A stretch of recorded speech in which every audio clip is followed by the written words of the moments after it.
much the same course. Then there are 600 level classes that very definitely is not the same as the 400, you know, as a 400 equivalent. You know, so you have the same subject, but it would be taught, you know, whatever was inside the 457 would be definitely assumed inside the 600 level class. Does that kind of answer the question? So 400, 500, yeah, they're close to being the same. So even there, the teacher's supposed to make some effort to make a difference between. Yeah, it is. Yeah. Same class. Yeah. The table? I've never heard. Did you I've never heard that before anywhere. No, that's lots of places. So. Um, Well, they don't exactly. Nobody exactly advertises their master's degree program. I mean, you go to the website. I actually figured it out. They don't have one class for this part they do. Really? For undergraduate. You gotta, well, I think we have them listed. you don't don't we? just change. You gotta really dig for them. You don't just change. Well, you can click on, Class numbers, but you it can doesn't click on the tell you undergraduate what program, or you number. can click on the graduate program. Yeah, but it doesn't really give you, like, if you look at the information undergraduate gives you and graduate gives you, it's. Well, the graduate, it is partly a negotiation about what class, you bring a student in, you want to talk to him or her about what they should take, because they might have had some computer science. You hope they've had some computer science experience if they're starting at the graduate. That needs to be one. We should probably actually talk about computer science here. Did you collect the homework from yesterday? The table? We had to fix the table for the No, hour? but thank you for reminding me. This one. Push it, yeah, that's right. That's So all I right. need to do that, let's see. This, Why do I have to see? one, the- one. um, These two zeros need to be one. Copy. And it ends in a C, and the name of this was eval, no, I want the class, it's 201, and it's eval exp2, right? Okay.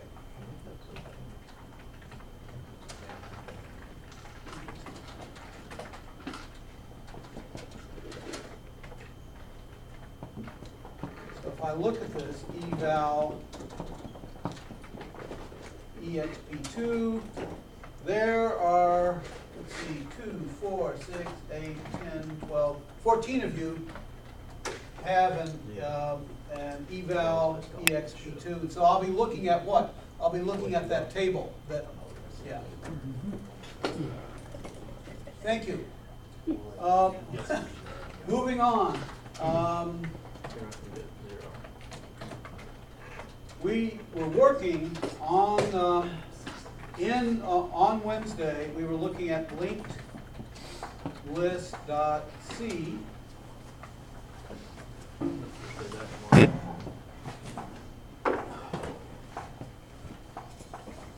And this consisted of a, well, there were two parts to it. We're going to be making, so what we're making, we've got a bunch of boxes.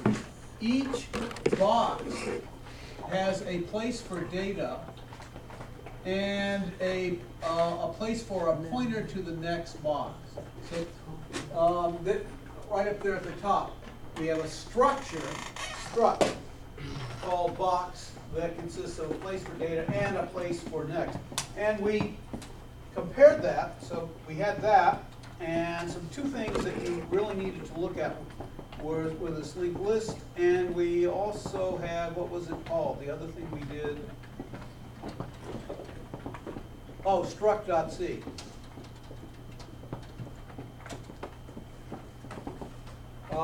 So here, the struct that we had was called, instead of being called box, it was called stu for student. So the school, this school has all kinds of different record structures, and so in C they're just called so inside the C and C++ language, they're just called structs. And so you name the structure. So here the name of the structure is stu. And then what does a stu structure consist of? It consists of a place for a student number, that's an integer. It consists of a place for the student name, so that's that second. So these are the three things that make up our structure. A student number, a name, and a midterm grade. So you could have obviously much larger structures than this one here. So this is just an example. And we talked about, so this is real important to get this. I'm thinking maybe, you know, we should have a quiz on this thing.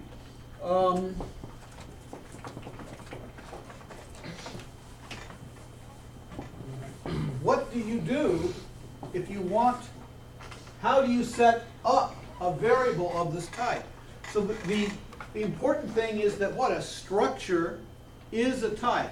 So it's a little more complicated to see, but in C++, all you've got to do, once you've got that structure set up, once you have that structure defined, so that's what this code is here, these 4 or 5 lines here. This is defining a new type. The name of the type is stu. Once you've got that new type, you can say stu, and then make up a variable name, s. And so this stu is just as good as int. It's just as good as float or double.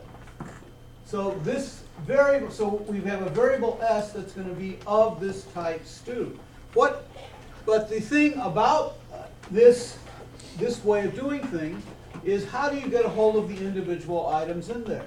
Well, you talk about s dot sn, and that's the so this field, the student number field, is one part of s, and you access that part with this dot notation. Same thing for the, notice that one of the things that is inside of this stu type is an array. So you can have anything you want inside of the type stu. In this case, we have an array in there, as well as two ints, a student number and a midterm grade. So the name of the variable dot which field you want. So we could, and we did. We said 991, 2, 3, 4, 5, 6, 7, and so we've now, out of the 3 fields, of the 3 parts of the 3 fields of s, we have initialized 1. And then we initialized the second field, the array s.name. We copied Alice space Baker into name. And the third field, midterm, we gave Alice a midterm grade of 35. So you get to use these things, s.sname, s.sn, s.name, and s.midterm. You get to use them just the way you use the regular variables. But these are what? 3 fields inside of our variable s, which is of type student. Any questions on this? Then there's the second thing. Often the way you deal with these structures is you deal not with the structures directly, but you deal with pointers to the structure, so that we have, sitting inside of computer memory, we have a place for the structure. So, and we have another place which is a pointer. So I've got a pointer here, and over here we've got the structure. and the pointer points to the beginning of the structure. So how does this come up? Well, it comes up often if you're using dynamic allocation. That is, that as the program runs, you create a new place. You ask the operating system, give me a little more space. And so this extra space is added on to whatever space you got originally. The extra space is added on to your program. So that's dynamic allocation. And so when you say new stu, so you specify a type. If the type is an int, you'd say new int. If the type is stu, you say new stu. And this space then is added on to the space that your program has. Your program now has a little bit of extra space. And what does new return? What's coming back out of new is the address of that new space. And so we still want to do the same things. This space consists of a place for a student name, a place of, SN, I keep student name, sorry, student number, a place for the student's name, so that's name, and a place for the midterm grade. So when you say new stu, you get this space, but what comes back out of new is the address of that new space. And so we need to access these. So generally this statement looks like this then. You say some pointer equals new stu. And what kind of thing is a pointer? Well, over here we would say stu asterisk. And we talked a lot about this.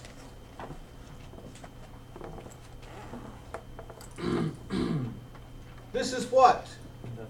A definition. Every other time you see asterisk pointer, you're talking not about the pointer itself, but you're talking about this place over here.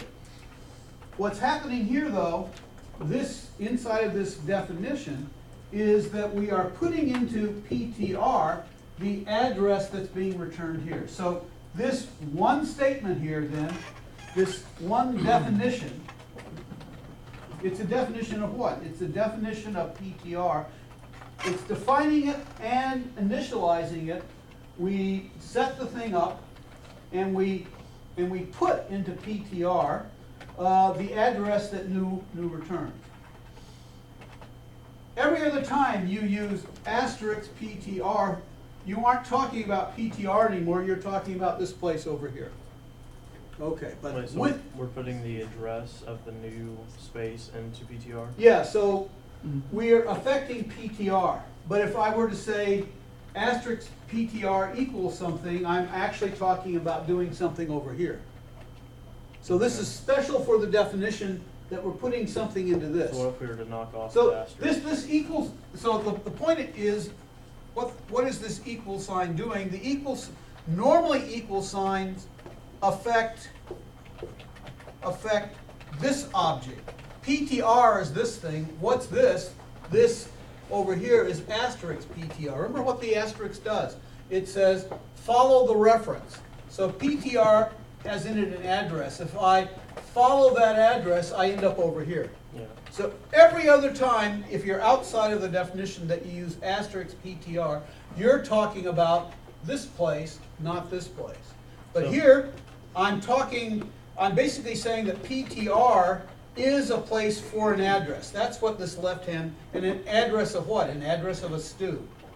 So if we were to knock off the asterisks, we would be assigning Yeah, an so, address to so the PTR other way of itself. doing things is you say stew asterisk PTR. So that sets PTR up as a place for an address.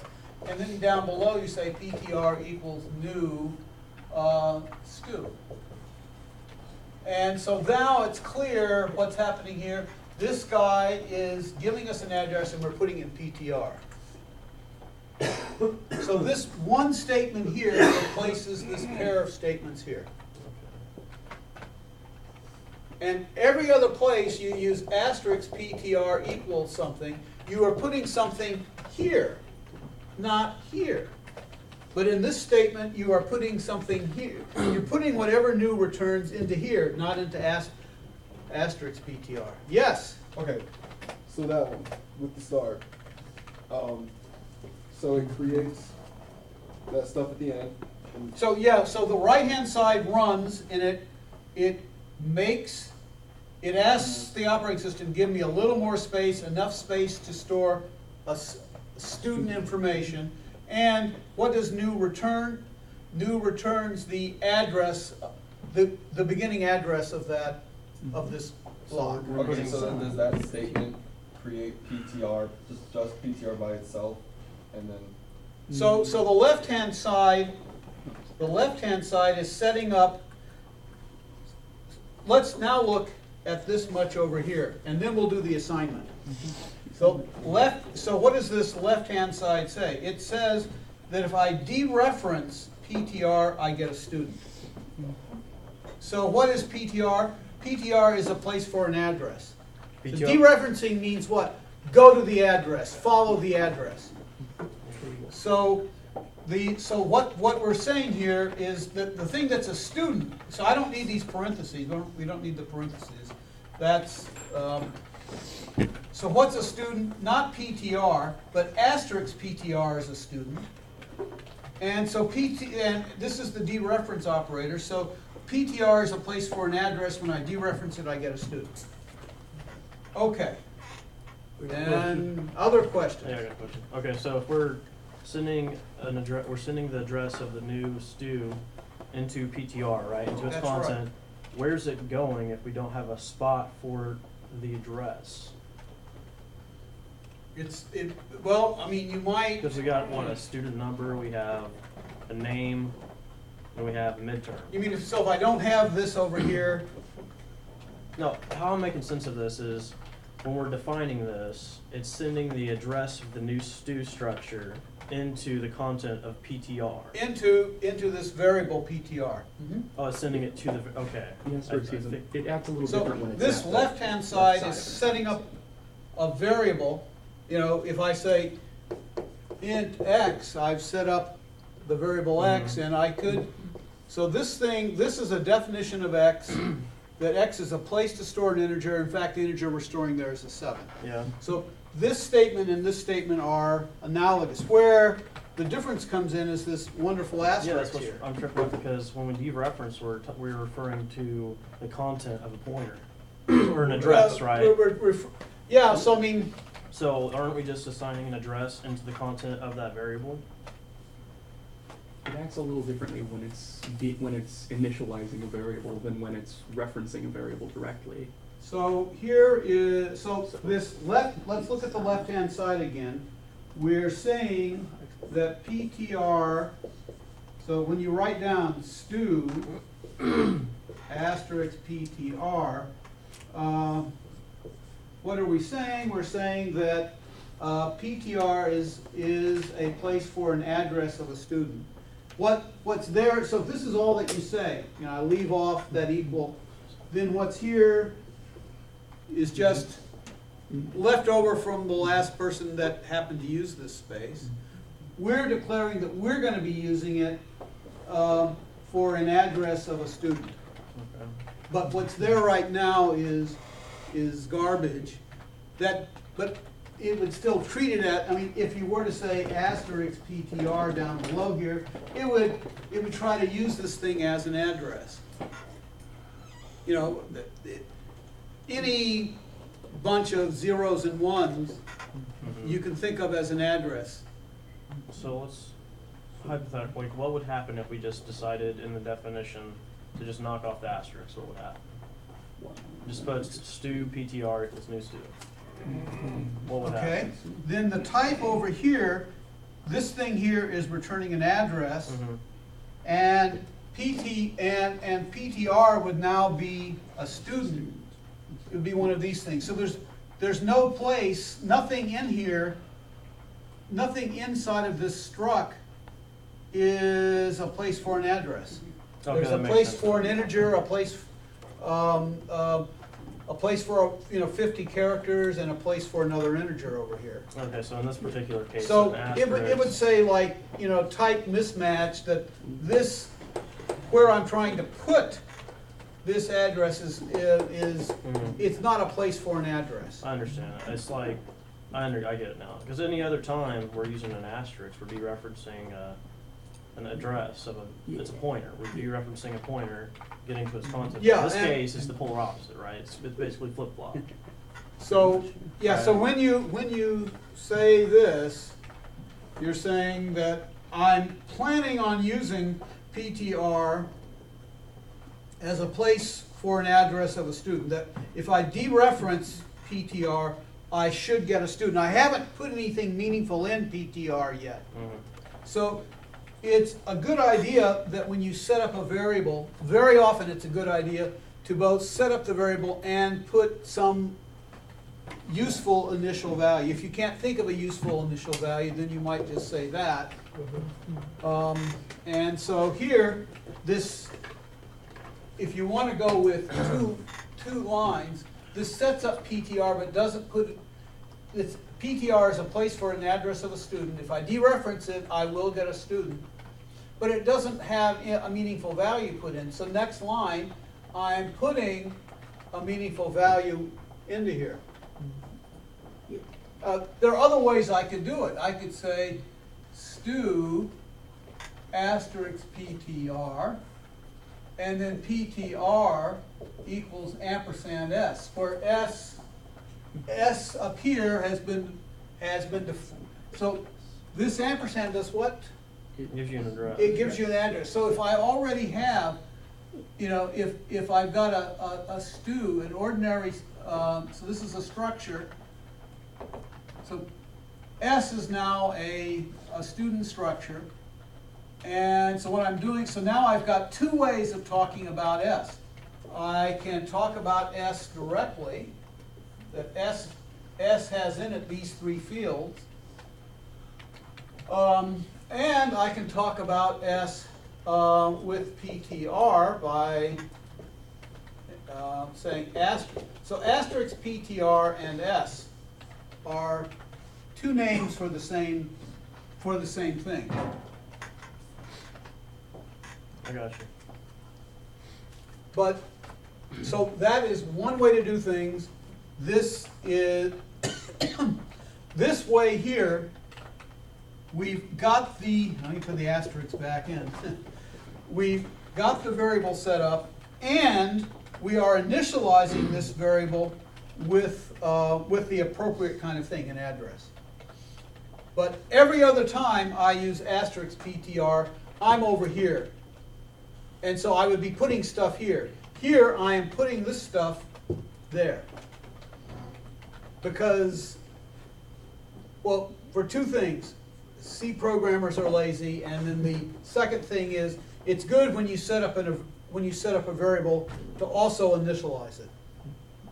So this is a definition where we're defining PTR, but we're also initializing. Would you do the same for a traditional data type like int? Sure. Okay. Where do you do it, and where don't you do it? If you're going to be using, if I say int x, and then the very next thing is going to be scanf quotes %d ampersand x.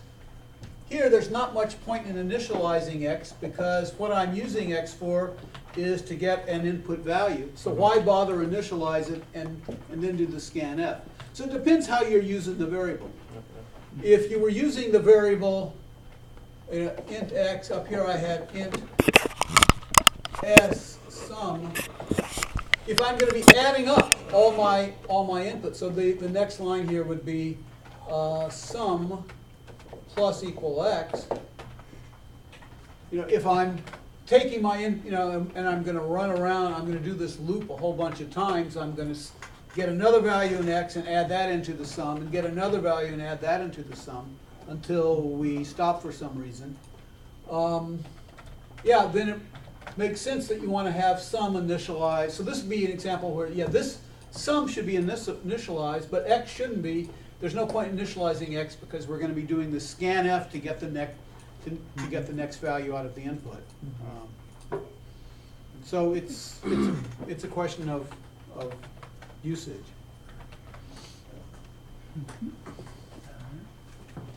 Finally, so this is all for the quiz tomorrow.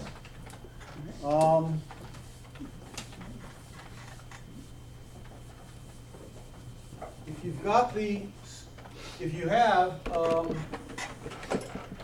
stu s, yeah, you can talk about s dot student number, s dot name, and s dot mid-term grade. But if instead of having that set up, you have stu asterisk pointer equals something, and how do I do the same thing?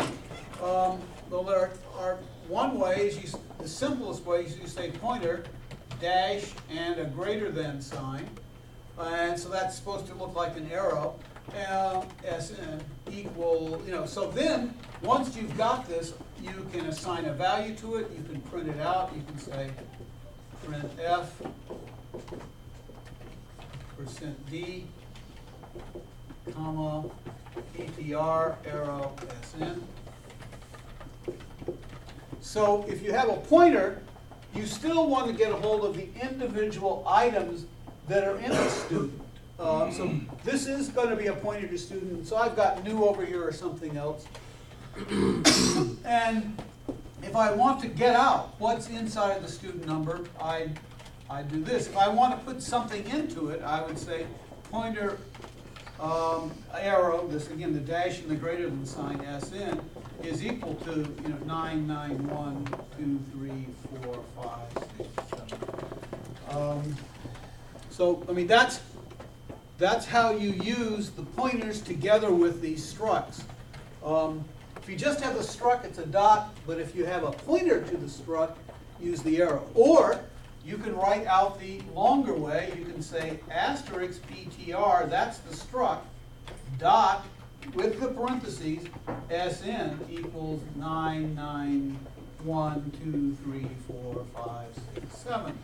That's okay too. And notice in terms of characters, 1, 2, 3, 4, well, counting everything, 1, 2, 3, 4, 5, 6, 7, down here, 1, 2, 3, 4, 5, 6, 7, 8, 9. So you save 2 characters with this notation up there. Again, why are the parentheses necessary? What happens if you leave them on? It's precedence without the parentheses. The dot has higher precedence than the asterisk, and so you're trying to find the student number part of the pointer. The pointer doesn't have a student number part. Asterisk pointer is a student and has a student part. So you have to insist that that you do the asterisk first. Okay. Are you going to have us make our own on, like, are we going to write a program or are we going to write it on paper? Yeah, you're going to write it on paper. Yeah. And we're just gonna do like the PTR arrow and kind of do. Yeah, so I mean, I'll ask you to, what would you do to print out the value in here? Or how would you assign a value to this, to a field? Yeah. Yes? I was wondering, I gotta come to leave early today, but I was wondering, would I be able to meet with you tomorrow at 8 o'clock? I teach at 8. I teach at 8, and then I teach again at 9.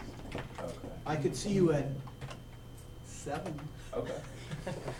Would you prefer 7:30? 7 school. Okay, I'll be there at 7 tomorrow. Anybody else want to come at 7?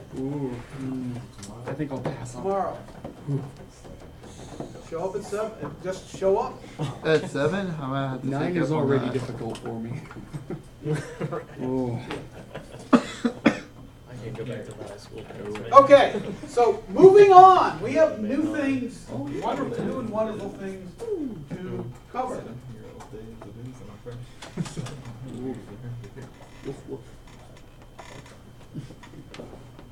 Okay, so let me, it's appeared on the screen, but it hasn't appeared on my screen here. Let me get out of this. So then there's this alternate way of using things. So that's this other program.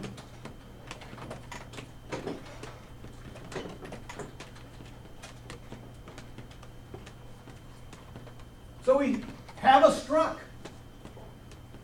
This struct has fewer things in it. What it has in it one thing that's the actual data, int data. So that's a int. That's what we've got. And then it's got, then the second thing that it's got, so this is a struct called box. And each box has in it a place for some data, which is just an int. And the second thing that it's got is a place for a pointer that points to what the next box. What we're the name of this thing was linked list. So there's these pair of things here. Sitting inside this 201 subdirectory, there's struct.c,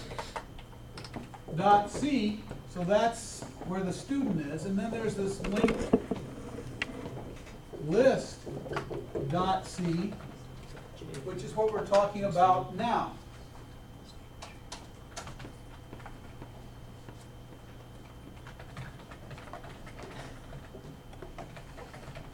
So, what we're building here, we're going to be building a list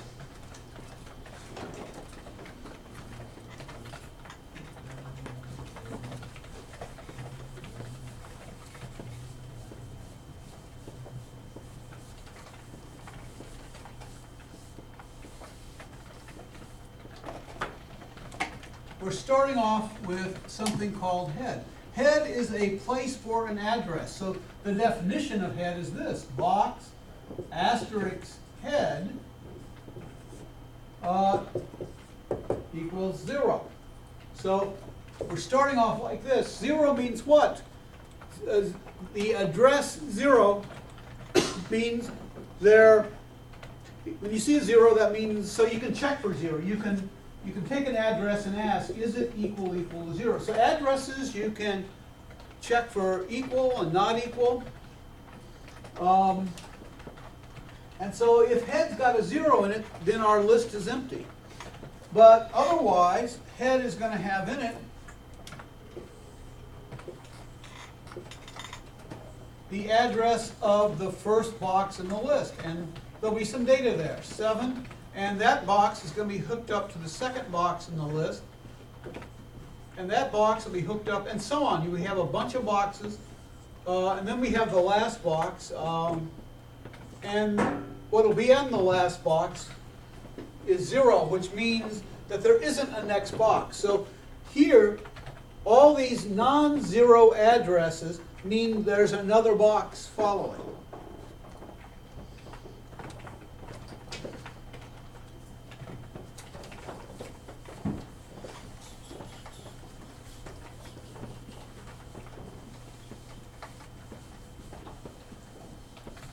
So let's take a quick look at this before class ends, and then you'll be more or less prepared for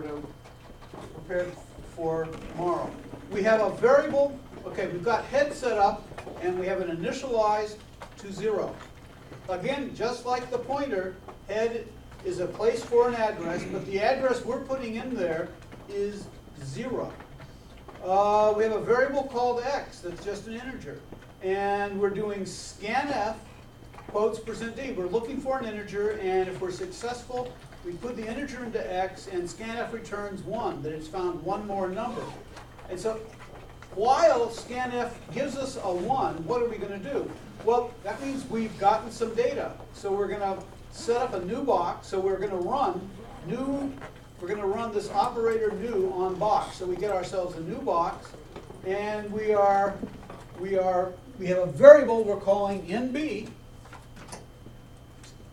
So nb, variable nb, is going to point to a box that we just asked the operating system to make for us, and we are putting we say there what nb arrow data, so the data part, we're putting the X in there. And the other thing we're doing is we're putting this box right at the beginning of the list. So head points to some box that's already there.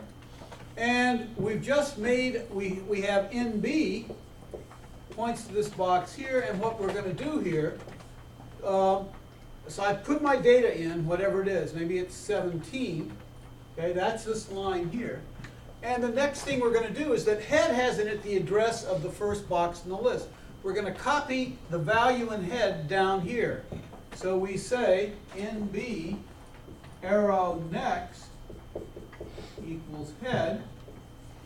And so what's going to be here is the same thing that's here. In other words, what we're going to have here in this next field is whatever value is here. So if what's here is the address of this box, when we carry out this line here, then the address of this box is also going to be down here. So our new box is now linked up to that first box in the list. The last thing, we say head equals NB. Those are the first 3 lines under that, oh no, that's the first 4 lines under, we get the new box, and then the next 3 lines are these here. So the last thing we do is we throw out this. This was the first box in the list, but this is our new box. And so when we say head equals NB, we are copying the address of this box up here. So head is pointing down here now. So we've inserted a new box at the beginning of the list. What if head had a 0 in it, like it does at the beginning? Well, when we're through, we've got our new box. This line here takes that 0 and puts it here. So that's okay, because this is the last box in the list. There isn't another box. And then this line here, so we end up with this picture here. So we go from head being a 0, head having a 0 in it, to head looking like this. And each time we get another new box, we put it at the beginning of the list. So the head marks what? It marks the beginning of the list. Are there any questions on this? Yes? Isn't head its own box? No, head is a pointer. Look at the asterisk there. Box, asterisk, head. So head is a place for an address of a box. And to begin with, we don't have a box yet, so we put a 0 in there. And each time we get input, each time scanf gives us a number, we actually create well, we ask the operating system to create a box for us.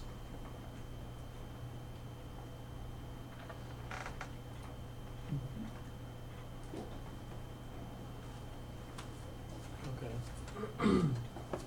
What's down below? Well, this last part here, this is where we print out the data in the linked list. Structures, asterisks,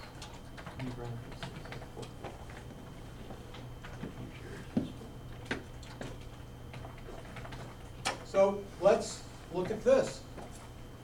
The only way we can get a hold of the linked list is through head. What head does is it gives us it gives us the box where the list starts. If head still has a 0 in it, the list is empty. So we're going to keep track of so we're going to go through this big long list. We're going to keep track of where we are with current.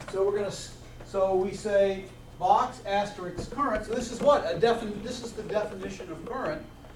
Why do you know that? Well, because we've got that type in front, box.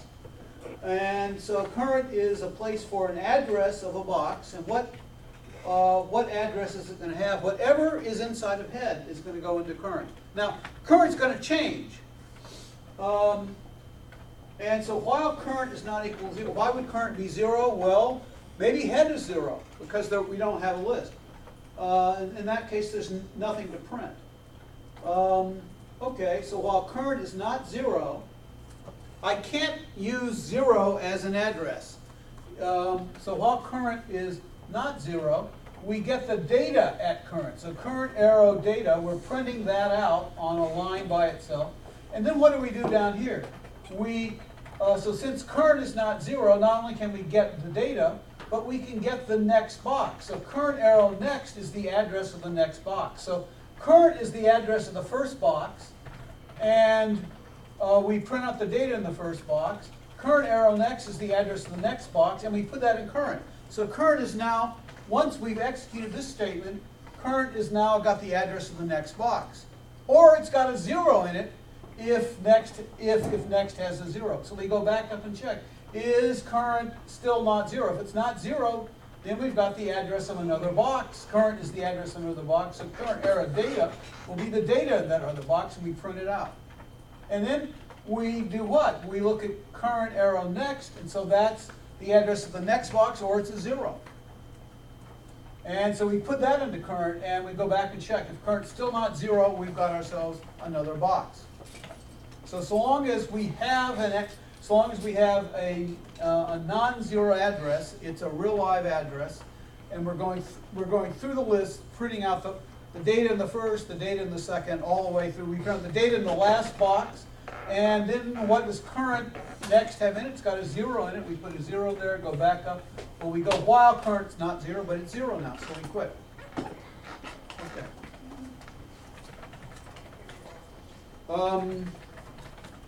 Let's use this to, so are there any questions on that?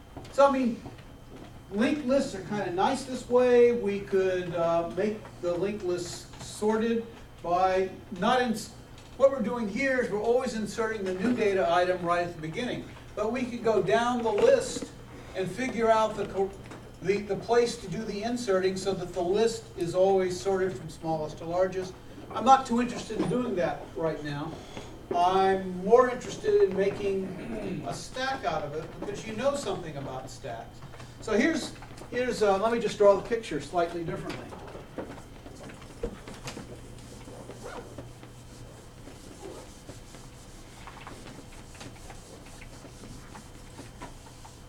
Here's head.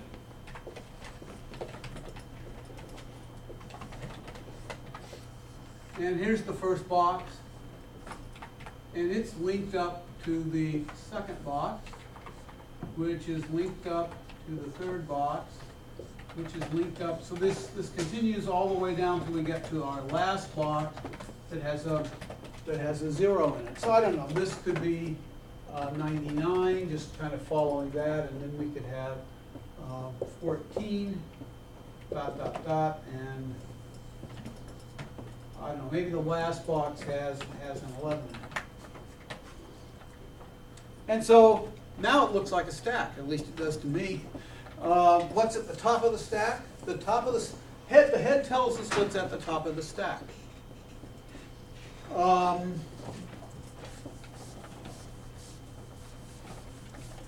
What would pop look like? Remember, what pop is supposed to do is it's supposed to give back what's at the top of the stack and make the top of the stack one smaller. So what we've got stacked are these numbers. So int pop, open brace. So what we'll look at, the return value, so I don't know, our answer, the thing that I am going to return is going to be head arrow data. That's the return value. But I want to get rid of this box. One way is I can just ignore it. Maybe that's what I'll do. We actually want to, ultimately we'd like to give it back to the operating system. We don't want this box anymore. Okay, so, but basically I want to get rid of this thing so that what head has in it now isn't the address of this box, but is the address of this box. So I'll say here, head equals head arrow next. So work on the right-hand side. Head points to this thing, head arrow next has in it the address of this box. And so that's gonna be the new value in head. So we're basically forgetting about this box, and then we would return our data. We return the answer. So I got the answer, I changed head, and I want to delete the box though, right? and yeah, we should technically we should delete, and that's the term. These two things go together. New box makes the box, and delete. Well, we need to have the address of the thing we're deleting, and once I've done this, I've gotten rid of it. I don't know. We could say temp box asterisk temp. So this is a definition equals head. Head has in it the address of that top box, and so then down here now I've changed head, and then we'd say delete. So that's delete temp. Now we aren't actually deleting temp. We're deleting what temp points to. We're deleting this guy here. What does it mean to delete? We're saying to the operating system, I don't want. I'm giving back to you the space of this box. Yeah. Okay. Close brace. And so we get the value that pop is going to return, and we return it down here. In between, we get the address of the box we want to delete. We change head, so it's no longer pointing to this guy, but it's pointing to the rest of the list. And we delete him. Yeah, that's pretty good. I worry a little bit. Suppose we get all the way back down here and our list is empty. You see, the thing is, if head has a 0 in it, I can't talk about head arrow data because 0 is not the address of a box. There's no data there. Okay, but this is correct, assuming head doesn't have a 0 in it. We could check for that. We could ask if head is not equal to 0, do these things here. Okay. That's it. I'm 1 minute over. So we'll talk more about implementing a stack using linked lists tomorrow after the quiz. So this won't be on the test.